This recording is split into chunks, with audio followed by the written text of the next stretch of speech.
Cuando pensamos en violencia en Nigeria, lo primero que nos viene a la cabeza es un nombre: Boko Haram. Desde el secuestro de las más de 200 niñas en Chibok en abril de 2014, la organización yihadista se ha vuelto habitual en las páginas de información internacional por sus brutales atentados, cada vez más sangrientos.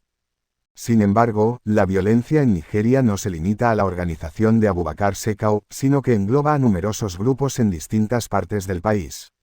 Entender el complejo contexto político, social y económico en Nigeria es clave para poder comprender cómo la violencia ha sido una constante en la que se ha articulado la historia de movimientos de oposición al poder por parte de numerosos grupos humanos en el país. Gran parte de la violencia generada en Nigeria es una respuesta directa a la propia violencia ejercida por parte del Estado nigeriano. Tras la independencia, las fuerzas de seguridad en Nigeria han sido más instrumento al servicio del Estado en su represión de la disidencia, la oposición y la protesta ciudadana que el elemento de protección de la población. Para Alemika y Chukwuma, la violencia policial en Nigeria es producto de las estructuras políticas y económicas coloniales y postcoloniales. Una causa fundamental de esta es la falta de legitimidad democrática de los sucesivos gobiernos nigerianos hasta 1999. Otra es la existencia de un sistema económico basado en la explotación y la opresión de la amplia mayoría de la población en beneficio de las élites. Esta estructura genera un círculo de violencia, pues los oprimidos se rebelan contra aquellos que los oprimen y estos utilizan los medios a su disposición, en este caso las fuerzas y cuerpos de seguridad, para reprimirla aún más, generando una espiral sin fin.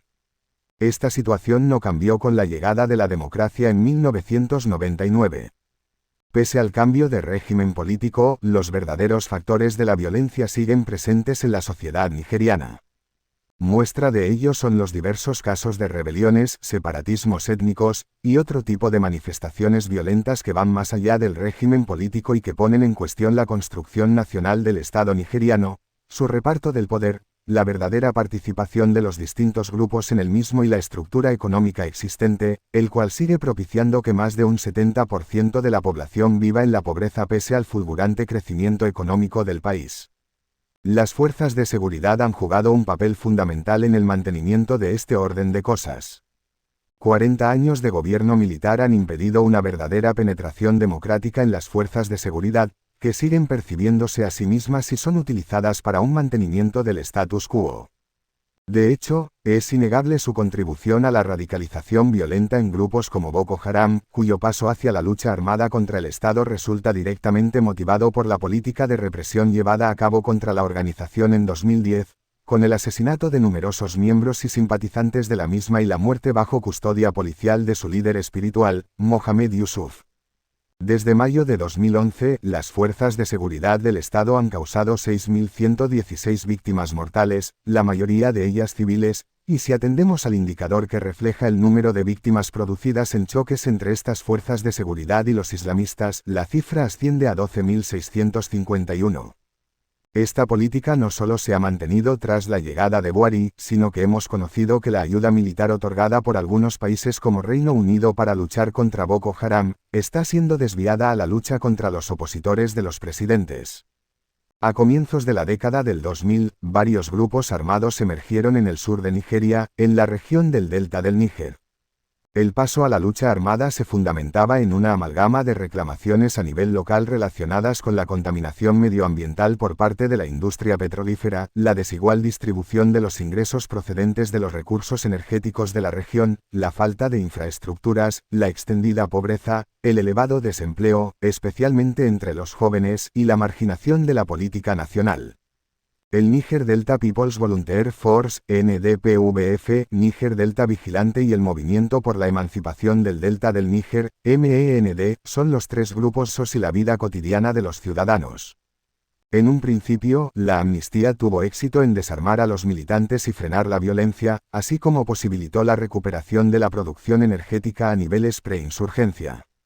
Sin embargo, el alto coste de esta amnistía, en torno a $500 millones anuales, ha generado polémica, ya que, previsto para el período 2010 al 2015, su terminación dejaría a muchos de los antiguos militantes sin los beneficios que ahora obtienen.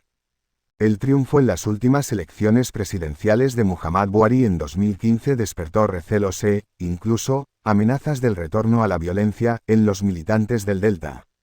Buhari anunció que la amnistía finalizaría en diciembre de 2015, como estaba estipulado. Además, ha cancelado los contratos de protección de los oleoductos que el gobierno de Jonathan había otorgado a algunos líderes de las milicias y a la milicia Yoruba, o Odua People's Congress.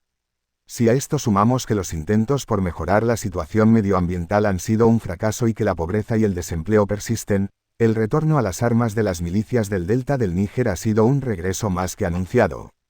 Desde 2001 tienen lugar fuertes enfrentamientos intercomunales en la zona central del país, conocida como el Middle Belt y, más concretamente, en el estado de Plateau, cuya capital, Jos, es escenario de una violencia inusitada.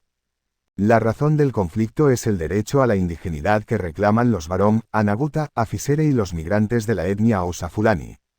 El primer grupo es mayoritariamente cristiano mientras que el segundo es predominantemente musulmán, lo que ha dado lugar a que el enfrentamiento haya sido explicado en clave religiosa.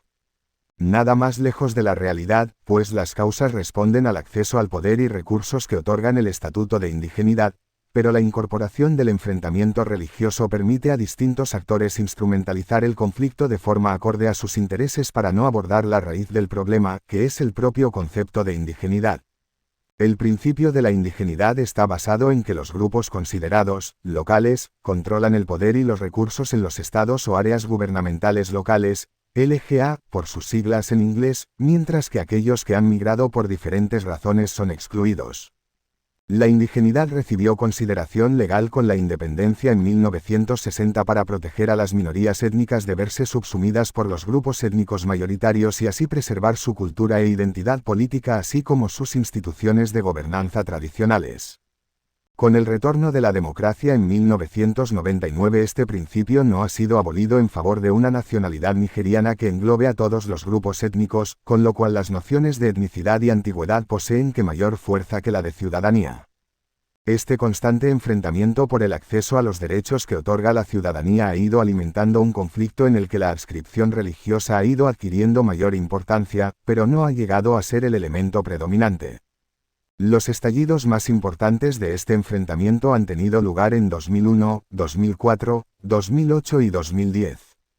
Desde 2010 el conflicto se ha intensificado con la suma al mismo de Boko Haram, quien ha llevado a cabo sangrientos atentados en Jos, como el cometido el día de Navidad en 2011, con al menos 50 víctimas mortales.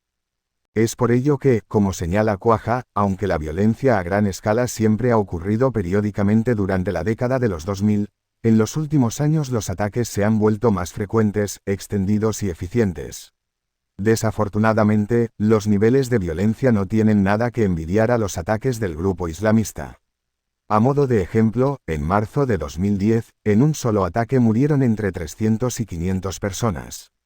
La respuesta gubernamental no ha sido todo lo contundente que se esperaba.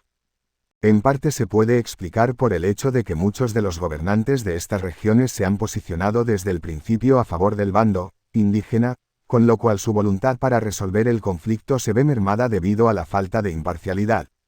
Tampoco se han puesto en marcha investigaciones concluyentes para determinar quiénes son los verdaderos perpetradores de la violencia. Como consecuencia, señala Quagga, el vacío de gobernanza está empeorando. Las cada vez más asustadas y recelosas comunidades se están volviendo hacia actores no estatales. Esto ha motivado la derivación del conflicto hacia otro tipo de violencia protagonizada por bandas juveniles, tanto cristianas como musulmanas, lo que a su vez facilitó el terreno para la participación en la misma de Boko Haram, haciendo gala de su defensa de los musulmanes. La solución a este conflicto pasa por una reforma inaplazable de la Constitución nigeriana que reconozca la igualdad de todos los ciudadanos, con independencia del tiempo que lleven habitando en un determinado lugar. Si no se lleva a cabo este cambio legal, los brotes de violencia que llevan estallando cada pocos años continuarán e incluso pueden volverse permanentes.